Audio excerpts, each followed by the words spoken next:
3 साल से पाकिस्तान को वो मुसलसल जलील किए जा रहे हैं। बात बिल्कुल वाज़ेह है कि एफएटीएफ का कोई ताल्लुक मेरिट ऑफ द केस से नहीं है। ये एक पॉलिटिकल और डिप्लोमेटिक ब्लैकमेल है। और जब एक दफा पूरी पाकिस्तानी रियासत को ब्लैकमेल किया जा रहा हो, तो अब रियासत का काम है कि it starts to push back. अब ये धक्का दे डाकुओं को, डकैतों को और ब्लैकमेलर्स को। पूरी दुनिया की यह रिवायत रही है कि you do not get what you deserve, you get what you negotiate और you get what you earn from your sword. आपको कोई हक आपका प्लेट में रख के नहीं देगा। या आप उसको निगोशिएट करें पावरफुल डिप्लोमेसी के जरिए, सियासत के जरिए, या तलवार की नोक पर हासिल करें। पूरी दुनिया में अब यह हकीकत बिल्कुल वाज़ेह है, ये बात 100 दफा पहले हम कह चुके हैं कि पूरी दुनिया का आलमी निज़ाम, खास तौर पर मगरिब का आलमी निज़ाम, मईशत जो है वो तमाम मनी लॉन्ड्रिंग के पैसे पर चलती है। गरीब मुल्कों से ये अरबों खरबों डॉलर लूट के हर साल बाहर लेकर जाते हैं। उनका माशी निज़ाम इस पर चलता है।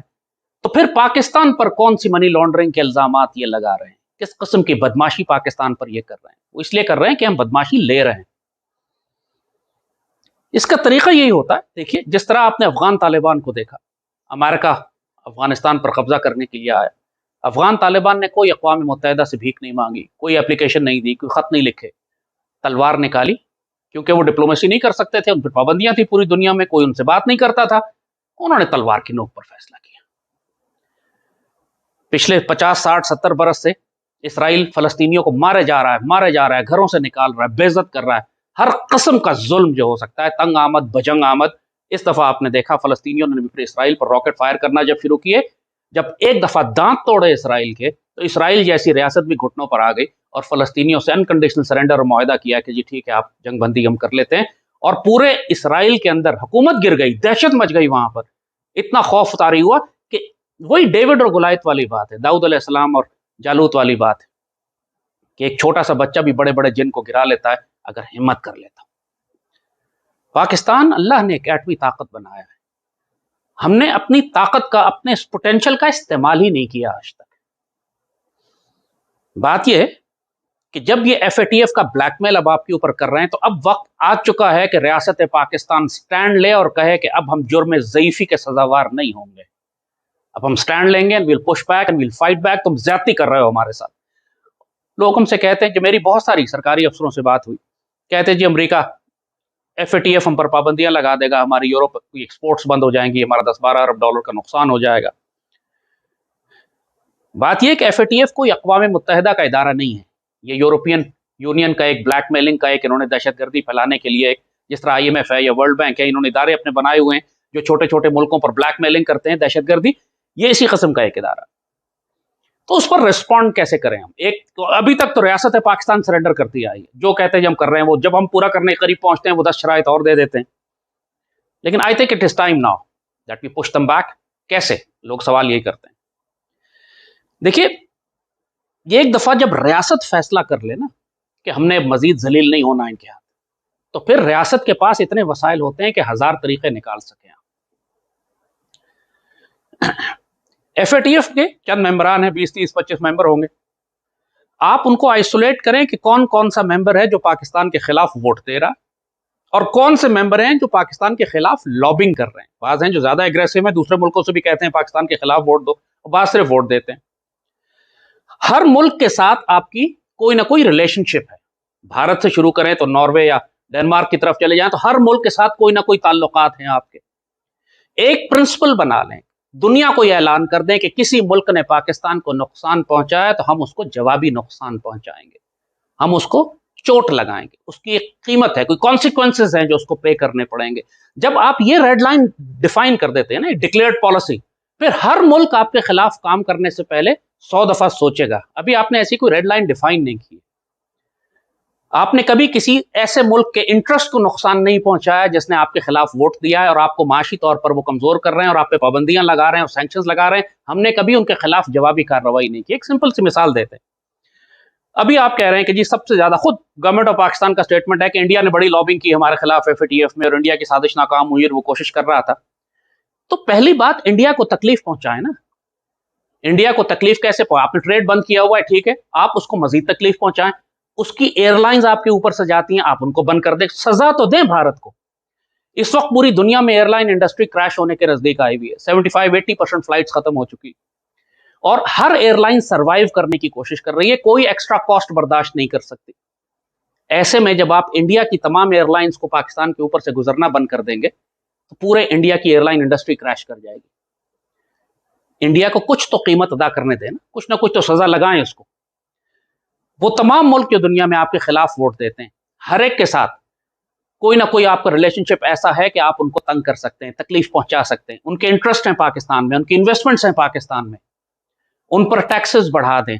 वो तमाम ममालिक जो पाकिस्तान के ऊपर से फ्लाई करके जाते हैं, जिन्होंने आपके खिलाफ वोट दिया, उनकी या और फ्लाइट्स बंद कर दें या उस पर टैक्स 100 गुना बढ़ा दें। उनसे कहे जी ये वो कीमत है जो तुम्हारे इस वोट की वजह से जो पाकिस्तान को नुकसान पहुंचा है, हम इसको अब पूरा करेंगे तुमसे। हर मुल्क की जेब से निकालें। सबसे बढ़कर अमेरिकन को अफगानिस्तान से निकलने के लिए रास्ता चाहिए, ग्राउंड लाइंस भी चाहिए और एयरवेव्स भी चाहिए।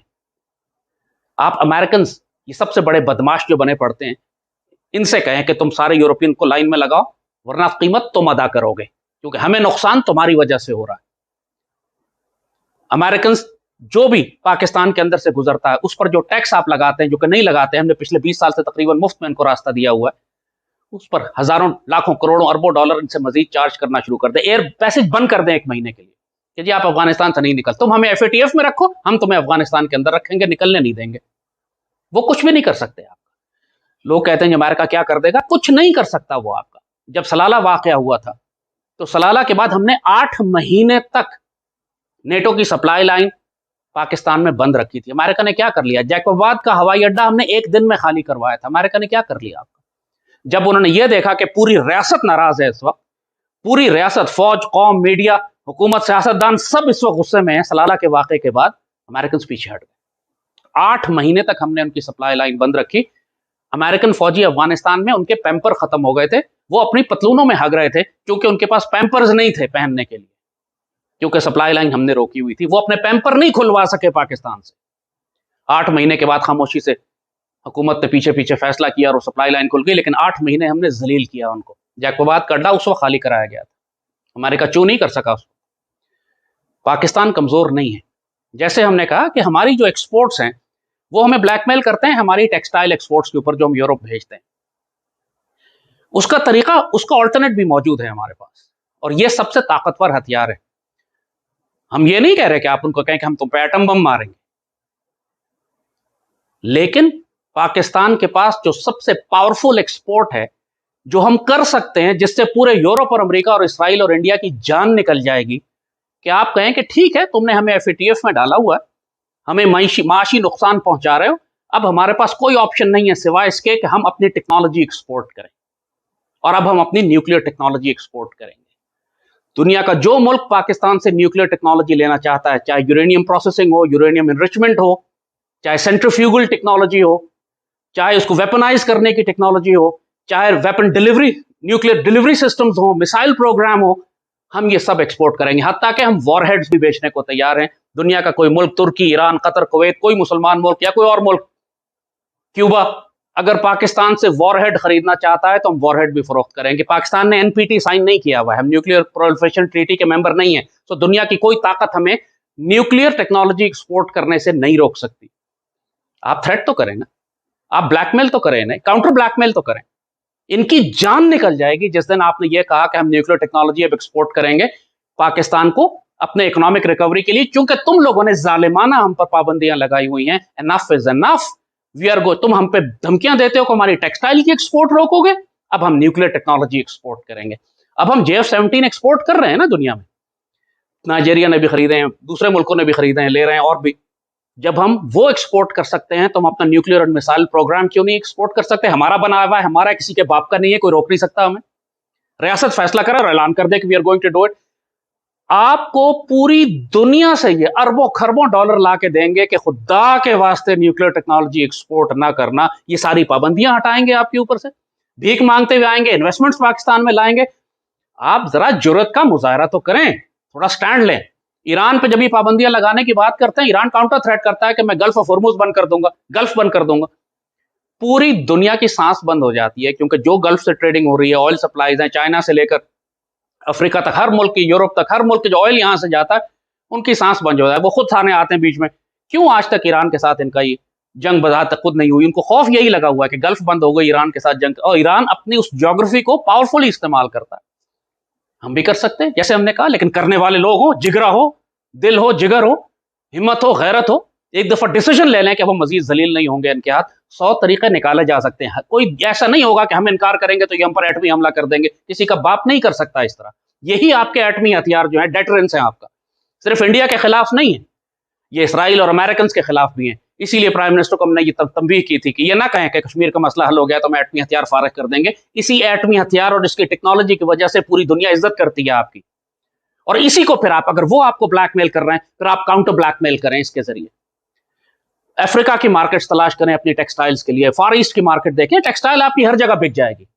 लेकिन अब अपनी एक्सपोर्ट्स को, एग्रीकल्चर बेस्ड, हमारे फ्रूट्स हैं, हमारी सब्जियां हैं, हमारी टेक्सटाइल है, हमारा कॉटन, 90% एक्सपोर्ट्स हम यही कर रहे होते हैं। अब अपनी एक्सपोर्ट्स को आप मिलिट्री की तरफ लेके जाएं, इंडस्ट्री की तरफ लेके जाएं, आप इसको सॉफ्टवेयर टेक्नोलॉजी की तरफ लेके जाएं, ताकि आपकी डिपेंडेंस जो है यूरोप और अमेरिका से कम हो। अपनी एक्सपोर्ट्स के लिए दूसरी मार्केट्स तलाश करें ताकि ये ब्लैकमेल ना कर सके। लेकिन जैसे कहा कि अभी भी जब आपके पास ये टाइम है, ये वक्त है, you have technology, existing technology. हमारा डिफेंस सेक्टर बहुत डेवलप्ड है, खासतौर पर जैसे कहा न्यूक्लियर और मिसाइल प्रोग्राम, यूरेनियम प्रोसेसिंग और एनरिचमेंट और वेपनाइजेशन, ये दुनिया की बड़ी एलीट टेक्नोलॉजी है, अल्लाह ने हमें दी हुई है। हमारे साइंसदानों ने सालों बरसों में बनाई, हमने उन्हें जिगर से बनाई है, किसी के बाप का ठेका नहीं था हमारे पास, किसी ने सदक़े में नहीं दी थी हमें ये। Now is the time. जो आपका न्यूक्लियर वेपन सिर्फ इंडिया के लिए नहीं रखे हुए आपने वाली बात, ये टेक्नोलॉजी भी आपके काम की है। ये टेक्नोलॉजी आपको फॉरेन एक्सचेंज अर्न करके दे सकती है, मुल्क का सारा बजट पूरा कर सकती है। आप डिग्निटी के साथ पूरी दुनिया को ऑफर करें कि we will emerge as a nuclear supplier. Of course ये थ्रेट काफी है, जाहिर है कि ये नहीं चाहते कि 5-7 मुल्कों के अलावा किसी के पास इस तरह की न्यूक्लियर टेक्नोलॉजी जाए। जैसे कहा, ये घुटनों पे आ जाएंगे आपके, जिस तरह आपने सलाला के बाद अमेरिकन सप्लाई लाइन बंद की थी, इनका बाप कुछ नहीं बिगाड़ सका था आपको। तो कहने का मकसद यही है, हुकूमत पाकिस्तान से हम यही कह रहे हैं, वजीर आजम इमरान खान से, जनरल कमर जावेद बाजवा से हम ये बात कर रहे हैं कि नाउ इज द टाइम कि आप डिफेंसिव, पैसिव, खौफजदा फॉरेन पॉलिसी से निकले, एक एग्रेसिव, प्रोएक्टिव, उस रिस्क से मौत अच्छी जिस रिस्क से आती हो परवाज में कोताही। बाबा इकबाल को जरा एक फिलोसोफर और एक एनालिस्ट और एक फॉरेन पॉलिसी एक्सपर्ट के तौर पर भी कबूल करें ना, सिर्फ लब पे आती है, दुआ के अलावा भी बहुत सारे काम है बाबे का। Now is the time that Pakistan make a stand, declare it to the world. लेकिन मुझे नहीं उम्मीद कि हमारा ये फॉरेन ऑफिस ये काम कर सकेगा ना। शाह महमूद कुरैशी, मोहित यूसुफ से ये तवक्को करना है, बस बेकार है बिल्कुल। इनमें वो जुर्रत रंदाना ही नहीं है, वो कैरेक्टर ही नहीं है कि ये बात दुनिया से कर सकें। कौन करेगा ये अल्लाह बेहतर जानता है, लेकिन हमारा काम नसीहत करना है, एडवाइस करना है। पाकिस्तानी मायूस होते हैं कि हमारे पास कोई रिसोर्सेज नहीं है, एक्सपोर्ट्स बंद हो जाएंगी, मर जाएंगे, पाबंदी लग जाएगी, ऐसी की तैसी इनकी, इनका बाप कुछ नहीं बिगाड़ सकता पाकिस्तान का। If we take a stand as a nation, as a state, as a government, as an armed forces, we decide अब हम इनका ब्लैकमेल नहीं लेंगे। Now is the time, let's do it. जुर्म ज़ईफ़ी की सजा मर के मफाजात, वरना हम कुत्ते की मौत मारे जाएंगे। इस तरह अगर झुकते रहे इनके आगे और ये हमारे सर पे चढ़ते रहे। अल्लाह पाकिस्तान का हामी और नासिर हो। अब हम जिल्लत कबूल नहीं करेंगे। पाकिस्तान जिंदाबाद।